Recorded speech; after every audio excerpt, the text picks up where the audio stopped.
আর ভারতকে বিশ্বগুরু বানাবার জন্য, বিশাল ভারত নির্মাণ করবার জন্য, সম্পদশালী ভারত নির্মাণ করবার জন্য ভারতীয় জনতা পার্টি আর নিরন্তর ভাবে কাজ করে চলেছে, নিরন্তর কাজ করে চলেছে। শুভেন্দু অধিকারীরা নিরন্তর ভাবে কাজ করে চলেছেন।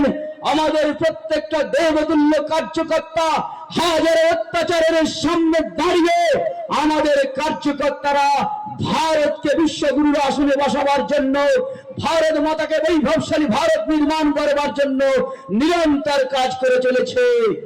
সেই জন্য আজকের জয় হয়েছে ভারত প্রেমিকদের, জয় হয়েছে মাতৃপ্রেমিকদের, জয় হয়েছে দেশপ্রেমিকদের, আর পরাজয় ঘটেছে দেশদ্রোহীদের।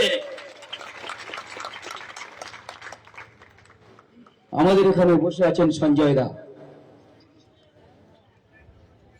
গুরু পূর্ণিমা উৎসব চলছিল, সঙ্গের একটি গুরুত্বপূর্ণ উৎসব গুরু পূর্ণিমা। আমরা গুরু কাকে মানি? গেরুয়া পতাকাকে গুরু মানি। যে গেরুয়া এই ভারতবর্ষের কৃষ্টি সভ্যতা সংস্কৃতির ধারক বাহক,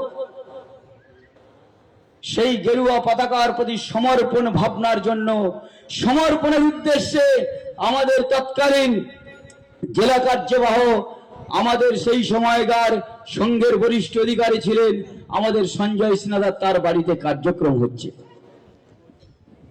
আরএসএস তো ভোটে লড়ে না। আরএসএস কি ভোটে লড়ে? আরএসএস কোনদিন ভোটে লড়েছে? আরএসএস ভোটে লড়ে না। আরএসএস এই দেশের মূল সংস্কৃতিকে তুলে ধরবার জন্য, এই দেশকে যারা মা বলে স্বীকার করবে, এই সংস্কৃতিকে যারা মা বলে স্বীকার করবে, তারা এই দেশের সন্তান, আর এই দেশের সন্তানের সুখ সমৃদ্ধির জন্য সংঘ কাজ করে চলেছে নিরন্তর। সংঘের কাজ হচ্ছে সেখানটায় গিয়ে আমাদের ফচকে ঢালি, তোমরা বলো ঝোড়ো ঢালি, আমি ফচকে ঢালি বলি।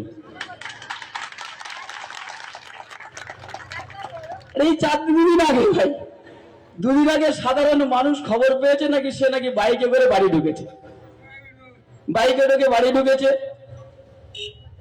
আমাদের কারোর কিছু খবর দিতে হয়নি, বিশ্বাস করুন। আর পচা ডিমের সঙ্গে এখানে ইট পাটকেলে লোক পৌঁছে গেছে তার বাড়িতে।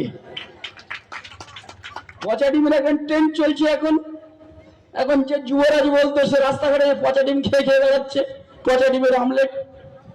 আর এখানে ফচকে ঢালির বাড়িতে সব পৌঁছে গেছিল। আর এই ফচকে ঢালির পার্টির লোক, শিক্ষা দুর্নীতির সঙ্গে যুক্ত শিক্ষামন্ত্রী, সে বহুত টাকা পয়সা চুরি করে একটা গার্লফ্রেন্ড পেয়েছিল। তার লোকে জিজ্ঞাসা করেছে যে আপনার গার্লফ্রেন্ড সম্বন্ধে প্রশ্ন উঠেছে। বলে কেন? এক একজন 4-5টা করে রাখে, আমি যদি একটা গার্লফ্রেন্ড রাখি, আমার বয়স হয়েছে, তাতে অসুবিধা কোথায়? আর তার শিষ্য, সে নাকি যে পাড়ায় যায় একটা করে বিয়ে করে ফেলে, ফচকে ঢালি। সে নাকি তার প্রত্যেক পাড়ায় পাড়ায় একটা করে বউ। অদ্ভুত কালচার, অদ্ভুত ভাই। আমি তো অবাক হয়েছি যে কারা। তো এইরকম ব্যাপার স্যাপার আছে। তো যাই হোক, এবারে তার বাড়িতে এসেছিল, লোকে পৌঁছে গেছে, 400-500 লোকে পৌঁছে গেছে। ওসি এবার মাথা খারাপ, আমাকে ফোন করেছে। আমি বললাম আমি কি করব, আমি তো আজ গাড়িতে চুল গজায় না। চুল গজায় কারো? পাঠানখালীতে ফচকে ঢালি আর উদয় হবে না।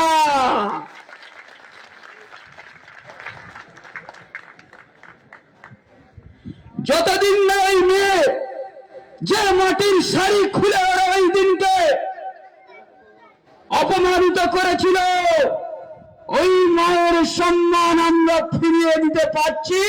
ফচকে ঢালি আর ফচকে ঢালির সঙ্গে পাঙ্গ, আমরা কিন্তু ডিম যেরকম ফচকে দেয় এরকম ফচ করে দেবো।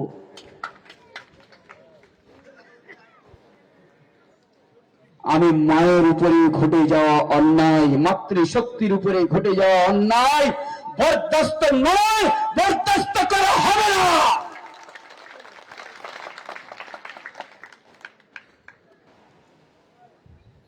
আজকের অনেকে 4 তারিখের পরে, 4 তারিখ দুপুর 12টা পরে বিজেপি সেজেছে, বুঝলেন? সেই জঙ্গলে একবার জঙ্গলে একবার একটা শিয়াল সে যেতে যেতে ধোপার হচ্ছে কি নীল যে কড়াগুলো না, নীলের কড়াতে পড়ে গেছিল। নীল গোলার যে পাত্র, মাল সাপা মেজলা দিয়ে যে মাল সাপা পাত্র নীল গুলতো ধোপার কড়াতে, তা শিয়াল পড়ে গেছে, শিয়াল নীল হয়ে গেছে। এইবার জঙ্গলের সবাই দিকে ভাবছে এই বিচিত্র এক প্রাণী, চল সবাই মিলে তার তোয়াজ ভক্তি করছে। এমন সময় বরুণ দেবতার কৃপা হয়েছে, বুঝলেন, উপর থেকে call call call call call call করে বৃষ্টি শুরু হয়েছে। এইবারে কি হয়েছে, নীল সব ধুয়ে চলে গেছে, নীল ধুয়ে চলে গেছে, শিয়াল বেরিয়েছে। এইবার যারা তোয়াজ ভক্তি করছিল তারা বলছে ধর ধর ধর দিতে সেই শিয়ালটারে। সেই জন্য আমি বলতে চাইছি, ভারতীয় জনতা পার্টির ঝান্ডা ধরলে ভারতীয় জনতা পার্টির কার্যকর্তা হওয়া যায় না। যারা একদিন এখানে আমার সঞ্জয় দাকে অত্যাচার করেছিলেন, সঞ্জয় দা আজকের এই জেলার জিএস হয়েছে, আর যারা অত্যাচার করেছিলেন পাঠানখালি ছেড়ে পালিয়ে গেছে। ভাই, এইটাই নীতির সঙ্গে নীতির পার্থক্য, এইটাই নীতির সঙ্গে নীতির পার্থক্য।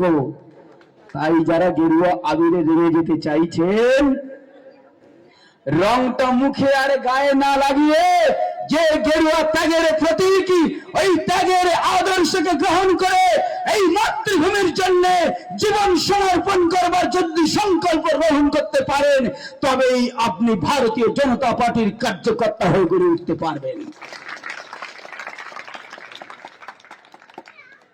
ভাই, যারা যুবক বন্ধুরা এখানে দাঁড়িয়ে আছে, অনৈতিকতায় পা দিও না, পুলিশ তোমাদের ছাড়বে না। নীতির সঙ্গে থেকে নৈতিকতার সঙ্গে মিথ্যাচার অন্যায়ের বিরুদ্ধে লড়ে যাও।